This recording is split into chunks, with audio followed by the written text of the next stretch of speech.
bom dia, Lofredo. Bom dia, Elisandra. Bom dia, Cereto. Bom dia, Elisandra. Vou começar contigo hoje, Cereto. Vem cá.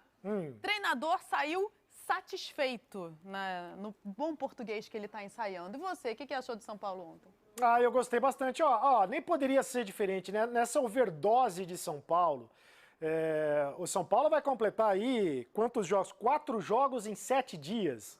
Né? Uma overdose de São Paulo. Vai jogar amanhã contra o Palmeiras. Né? Jogou sábado contra o São Caetano, jogou na segunda contra o Bragantino, ontem contra o Guarani, vai jogar amanhã contra o Palmeiras. Ontem foi o dia da molecada, a molecada entrou em campo, a garotada, os garotinhos de Cotia, como disse o Hernan Crespo, e deram conta do recado. Teve o Miranda, que tem idade para ser pai dessa molecada toda, né?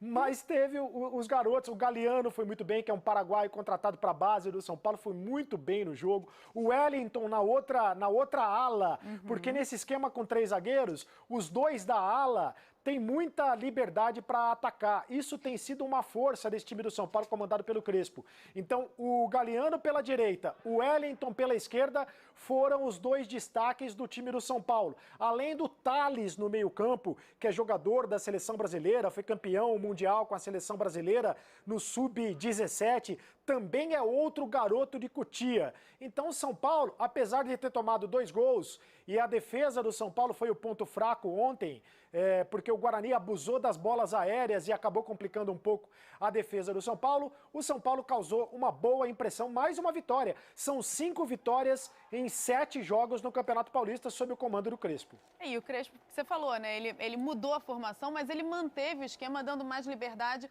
para os laterais jogando mais adiantados. Quais foram as suas principais impressões, Lofredo? E quem você destacaria? O Galeano mesmo? Foi muito bem ele no jogo, né?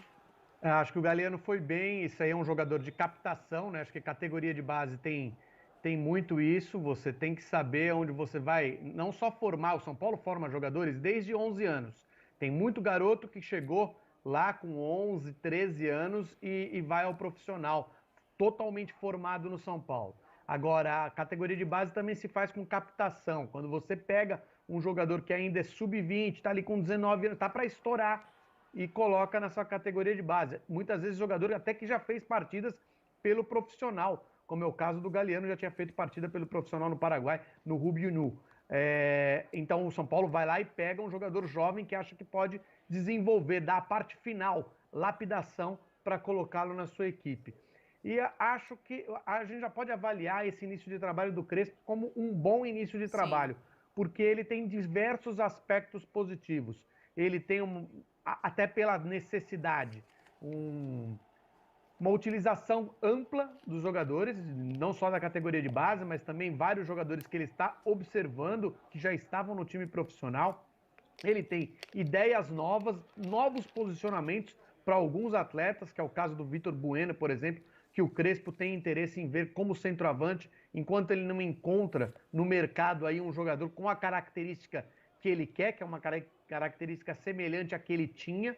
Então, e você vê, sistema com 3 zagueiros, que é um sistema que não é muito utilizado aqui no Brasil, mas que o Muricy, por exemplo, sempre gostou. São Paulo foi campeão nas mãos do Muricy, sempre jogando dessa forma. Então, temos já bons pontos, sem falar na língua portuguesa, temos bons pontos para apontar em relação ao trabalho do Crespo. É um jogo para a gente analisar o banco do São Paulo, né? Porque estava com um time alternativo ontem, mas também para analisar os reforços, porque ontem o seu Benítez, que você fala tão claramente, Cereto, o Benítez foi titular, o Éder entrou novamente, do Miranda você já falou.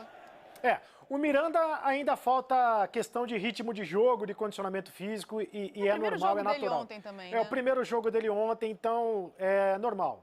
Eu daria uma nota 5 para a estreia do Miranda no time do São Paulo. O Benítez, eu gostei do Benítez, porque ele fez a função, além de meio de... Na verdade, ele jogou um pouco mais avançado ontem ao lado do Vitor Bueno, né?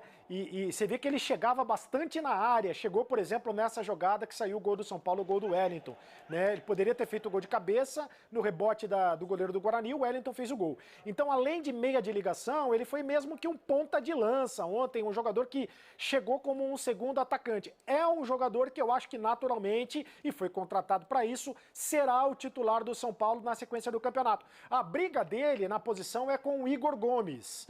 O Igor Gomes que fez um dos gols do São Paulo ontem, também garoto de Cotia. E com participação do Benítez, inclusive. E com participação do Benítez. Acho que é essa a briga da posição. Desse jeito que o São Paulo joga, né, com dois jogadores, dois volantes e um jogador mais avançado, um meia de ligação, nesse esquema no 3-5-2. Acho que a briga dele vai ser com o Igor Gomes, mas acho que ele será o titular na temporada. E o Liziero voltou ontem, né? Foi relacionado, escalado pela primeira vez depois de 7 meses, teve uma lesão grave, passou por cirurgia. É como se fosse mais um reforço chegando ao São Paulo, Lofredo? E tá diferente, né, Liziero? Quando eu vi, eu falei assim, quem é esse cara aí que o São Paulo tá colocando? Tá diferentão, ó, estiloso, ó o cabelo dele. Né? Eu acho que é um jogador também que pode contribuir, é jogador formado lá no São Paulo, e eu acho que vai muito mais compor o elenco, vai ser uma peça muitas vezes utilizada durante as partidas, às vezes utilizado na rotação, mas que pode contribuir bastante.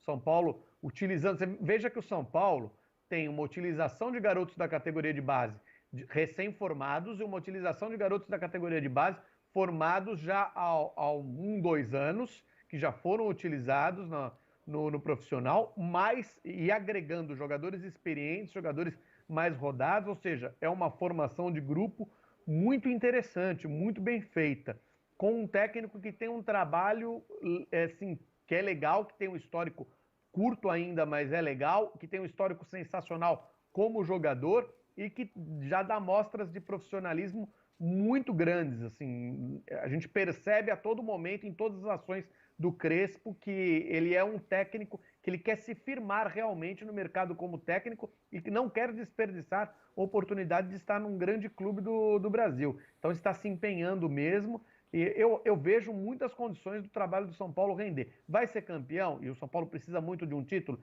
talvez isso possa pegar para a continuidade do trabalho do Crespo. Não sei se vai ser campeão, porque tem muitos outros times tão bons ou melhores do que o São Paulo. Muitos melhores eu não sei, mas no nível do São Paulo temos outros. E isso pode acontecer de acabar evitando que o São Paulo bata campeão. Mas acho que vai ser desenvolvido um bom trabalho. A gente vê ele desenvolvendo um trabalho com muita seriedade até aqui. E vocês viram que ele ontem atrasou um pouquinho para dar a entrevista depois do jogo, porque ele foi assistir, a gente já vai falar dessa partida, ele foi assistir aos pênaltis de Palmeiras, que é o próximo adversário dele, e Defensa e Justiça, que é o clube anterior dele. Deve ter ficado duplamente feliz ontem, né, Cereto? E assim como ele disse depois do último jogo, que o trabalho dele ainda tem um pouco do trabalho do Fernando Diniz, né, ele agradeceu ao Fernando Diniz, o trabalho hoje do BKSS no Defensa e Justiça tem muito ainda do trabalho do Crespo, para se ver a qualidade que tem esse técnico. É bom prestar atenção mesmo no Crespo, hein? Tem feito um trabalho que está surpreendendo. É claro que o Campeonato Paulista, o nível do Campeonato Paulista, a gente já falou aqui, né? Ainda é um campeonato melhor do que os outros campeonatos regionais, mas você tem que desconfiar um pouco. O São Paulo vai jogar na Libertadores a partir da próxima semana contra o Sporting Cristal. Aí a gente vai ver, de fato, como é que está a evolução do São Paulo. Mas pelo cartão de visitas, a expectativa já é muito boa em relação a esse trabalho do Crespo. Então vamos ver agora o que o Crespo parou para ver. Vamos para a partida entre Palmeiras, Defensa e Justiça, porque 3 dias depois de perder a Supercopa nos pênaltis para o Flamengo, o time paulista deixou escapar mais um título de novo.